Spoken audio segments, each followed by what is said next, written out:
नमस्कार YouTube family. गृहकर्जदारांना बजेटचा दिलासा, घराच्या बांधकामापूर्वीच्या व्याजावरही मिळणार सूट. चला तर काय आहे हे नवीन नियम ते आजच्या या व्हिडिओद्वारे आपण जाणून घेणार आहोत.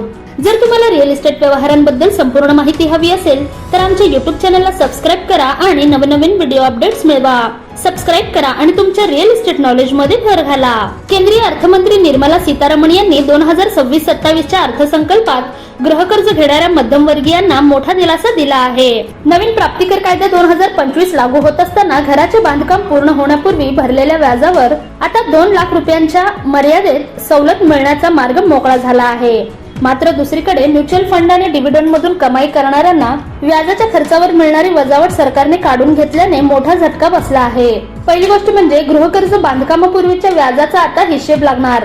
स्वतःच्या निवासासाठी घेतलेल्या गृहकर्जाच्या व्याजावर सध्या वार्षिक 2 लाख रुपयांपर्यंत कर सवलत मिळते. मात्र नवीन कायद्याच्या तांत्रिक अडचणींमुळे बांधकामापूर्वीच्या व्याजाचा यात समावेश नव्हता. सरकारने इन्कम टॅक्स ऍक्ट 2025 च्या कलम 22 उपकलम 2 मध्ये सुधारणा करण्याचा प्रस्ताव मांडला आहे.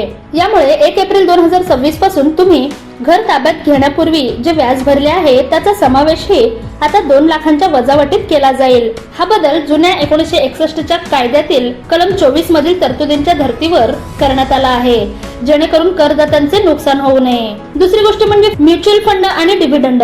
गुंतवणूकदारांसाठी मात्र एक कडू बातमी आहे. म्युच्युअल फंड युनिट्स किंवा शेअर्सच्या लाभांशातून मिळणाऱ्या उत्पन्नावर आता कोणताही व्याजाचा खर्च वजावट म्हणून दाखवता येणार नाही. सरकारने स्पष्ट केले आहे की म्युच्युअल फंड किंवा डिव्हिडंड उत्पन्नासाठी जर तुम्ही कर्ज घेतले असेल तर त्या कर्जावर भरलेल्या व्याजाची वजावट आता मिळणार नाही.